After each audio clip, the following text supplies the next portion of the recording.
Today we are discussing 5 audit evidence.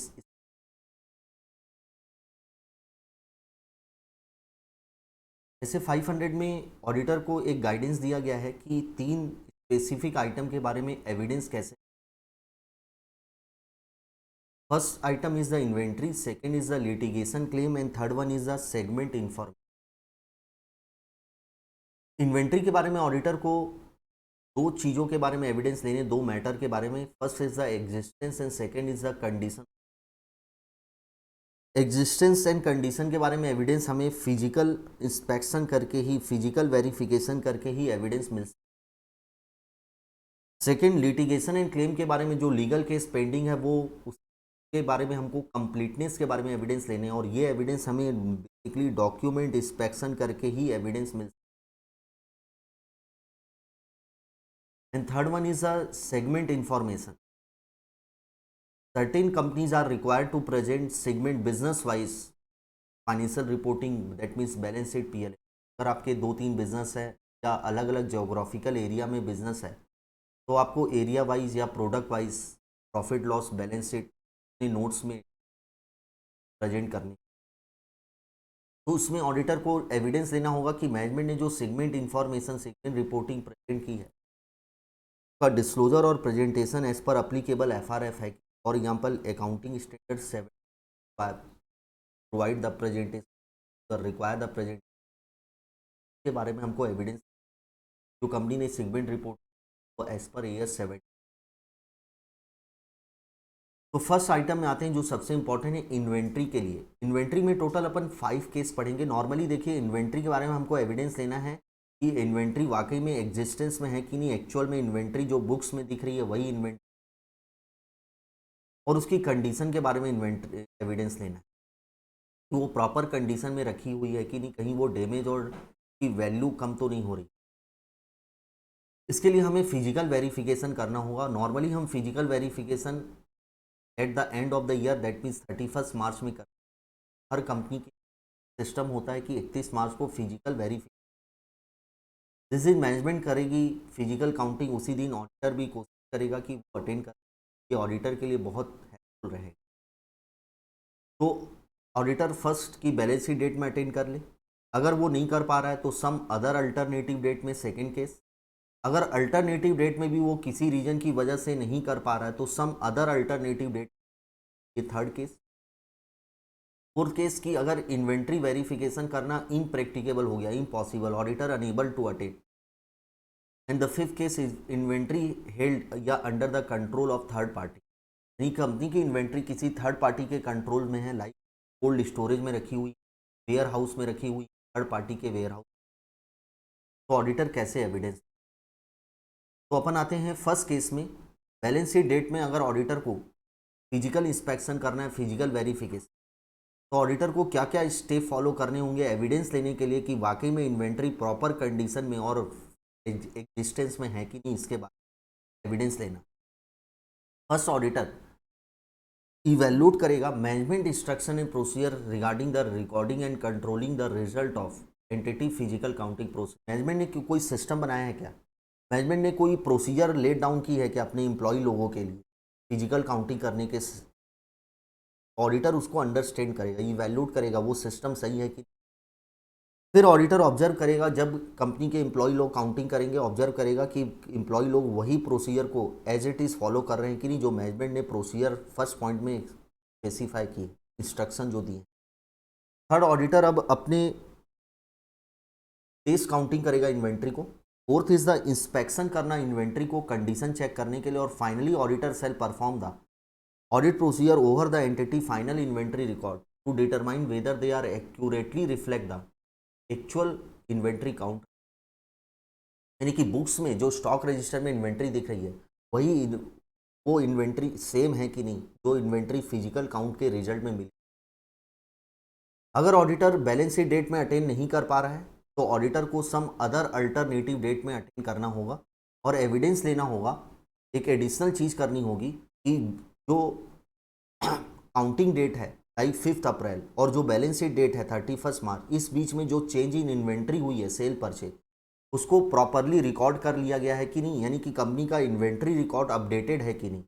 इसके लिए auditor को देखना है कि क्या कंपनी ने परपेचुअल इन्वेंट्री सिस्टम फॉलो कर रही है कि नहीं। परपेचुअल इन्वेंट्री सिस्टम का मतलब तुरंत इन्वेंट्री को अपडेट किया जाता है कंपनी के, जैसे ही सेल होती है, परचेज होती है, इन्वेंट्री रिकॉर्ड इमीडिएटली अपडेट होते हैं। तो ऑडिटर को ये देखना है कि कंपनी के यहाँ प्रॉपर सिस्टम है कि नहीं इन्वेंट्री को रिकॉर्ड को अपडेट करने। अगर ऑडिटर अल्टरनेटिव डेट में भी अटेंड नहीं कर पा रहा है, सम अदर अल्टरनेटिव डेट में अटेंड करना है और फिर से वही प्रोसीजर की चेंज इन इन्वेंट्री को प्रॉपरली रिकॉर्ड किया गया है कि नहीं, ये ऑडिटर को एडिशनल काम कर। And if auditor inventory counting करना इनप्रैक्टिकेबल हो गया ऑडिटर के लिए, अनेबल हो गया, ऑडिटर नहीं जा पा रहा है, कोई ऐसे सर्कमस्टेंसेस आ गए हैं, तो ऑडिटर को अल्टरनेटिव ऑडिट प्रोसीजर परफॉर्म करके सफिशिएंट अप्रोप्रिएट एविडेंस लेना होगा regarding the existence and condition of example क्या हो सकते हैं। सब्सिक्वेंटली जो इन्वेंट्री 31 मार्च में थी वो सब्सिक्वेंट पीरियड में सेल हुई होगी, तो ऑडिटर को सेल के डॉक्यूमेंट, सेल के एग्रीमेंट, सेल के इनवॉइस, ये सभी डॉक्यूमेंट वेरीफाई करके ऑडिटर एविडेंस ले सकता है। और अगर if auditor is unable to obtain sufficient appropriate audit evidence by performing the alternative audit procedure, in such case auditor shall modify the opinion after communicating to the TCWG। Auditor अपनी report को as per S 705 में report modify कर देगा। And finally if inventory held with the third party, अगर inventory third party के control में है तो ऑडिटर वन और मोर ऑडिट प्रोसीजर परफॉर्म करके एविडेंस ले सकता है, like request the confirmation, third party से, कोल्ड स्टोरेज से, वेयर हाउस से कन्फर्मेशन लेना, या फिर सेकेंड परफॉर्म इंस्पेक्शन और other audit procedure. Auditor third party के यहाँ जाकर इंस्पेक्शन भी कर सकता है इन्वेंट्री को और अदर ऑडिट प्रोसीजर भी परफॉर्म करके एविडेंस ले। अब जब ऑडिटर इन्वेंट्री काउंटिंग के लिए जाएगा एंटिटी के प्रीमाइसेस में, इन्वेंट्री के गोडाउन, एंटिटी के गोडाउंस में, तो ऑडिटर पहले प्लान करेगा, प्लान करके जाएगा। कोई भी काम ऑडिट प्रोसीजर अपन सभी जानते हैं कि ऑडिटर को प्लान करके जाना होता है, जिससे ऑडिटर टाइमली, इफेक्टिवली और एफिशिएंटली ऑडिट प्रोसीजर परफॉर्म कर सके। तो ऑडिटर प्लानिंग में क्या क्या मैटर कंसीडर करेगा जब वो फिजिकल काउंटिंग के लिए प्लानिंग करेगा।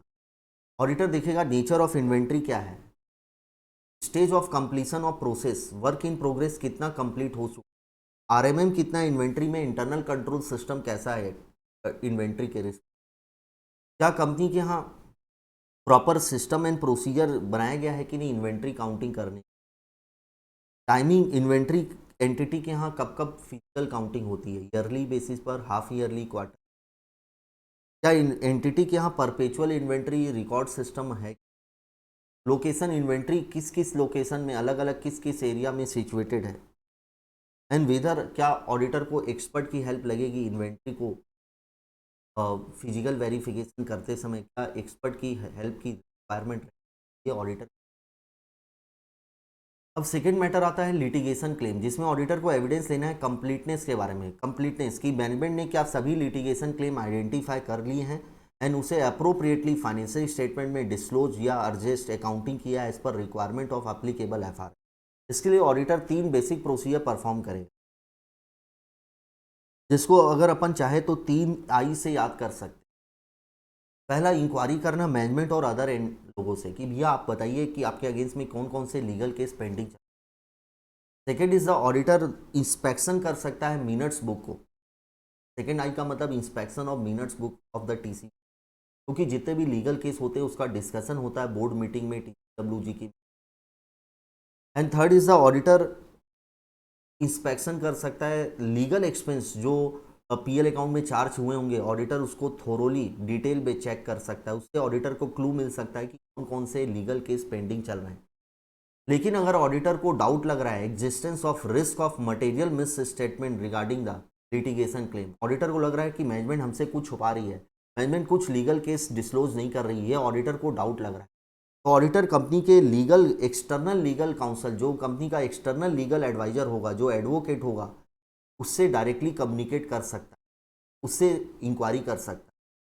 लेकिन इफ लॉ एंड रेगुलेशन या फिर रिस्पेक्टिव प्रोफेशनल बॉडी, यानी कि उस लॉयर की जो प्रोफेशनल बॉडी होगी वो अगर उसे मना करती है कम्युनिकेट करने से कि आप किसी से भी क्लाइंट की इंफॉर्मेशन शेयर नहीं करोगे, इवन ऑडिटर से भी शेयर नहीं करोगे, तो ऑडिटर को अब अल्टरनेटिव ऑडिट प्रोसीजर परफॉर्म करके सफिशिएंट अप्रोप्रिएट ऑडिट एविडेंस लेने बट अगर ऑडिटर को अल्टरनेटिव ऑडिट प्रोसीजर से भी एविडेंस नहीं मिल रहे हैं या external legal counsel wilfully information नहीं दे रहा ऑडिटर को, कोई प्रोफेशनल बॉडी या लॉ एंड रेगुलेशन प्रोहिबिट नहीं कर रहा है, लेकिन वो जानबूझकर विलफुली इंफॉर्मेशन ऑडिटर के साथ शेयर नहीं कर रहा है, या मैनेजमेंट जो है वो ऑडिटर को रेस्ट्रिक्ट कर रही है, परमिट नहीं कर रही है to the communicate with the external legal counsel, इन तीनों केस में ऑडिटर अपनी रिपोर्ट को मॉडिफाई कर देगा in accordance with 0. Finally, at the end of the audit, auditor should obtain the written representation from the management or TCW. Management auditor को confirm करेगी कि हमने जितने भी लिटिगेशन क्लेम हैं वो फाइनेंशियल स्टेटमेंट में डिस्क्लोज और उसे अप्रोप्रिएटली अकाउंट फॉर डिस्क्लोज कर दिया इन अकॉर्डेंस विद एप्लीकेशन.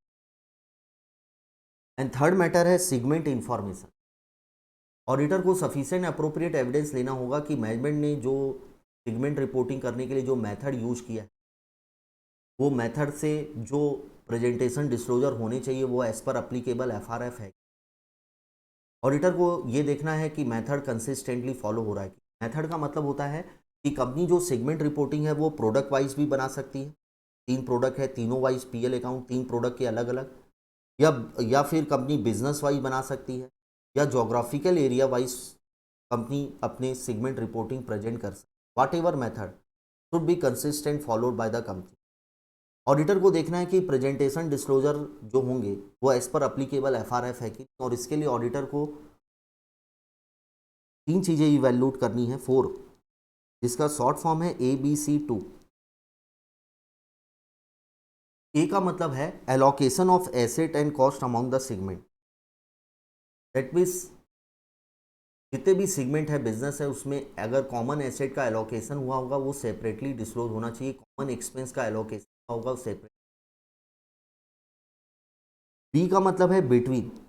अगर इंटर सेगमेंट सेल हुए हैं, एक बिजनेस से दूसरे बिजनेस को सेल हुआ है, या एक्सपेंस चार्ज हुए एक बिजनेस से दूसरे बिजनेस, तो sale transfer charge separately disclose होना चाहिए. और elimination of inter segment amount, elimination भी होना चाहिए लास्ट कॉलम में कि ये इंटर सेगमेंट सेल है, ये एक्सटर्नल सेल नहीं.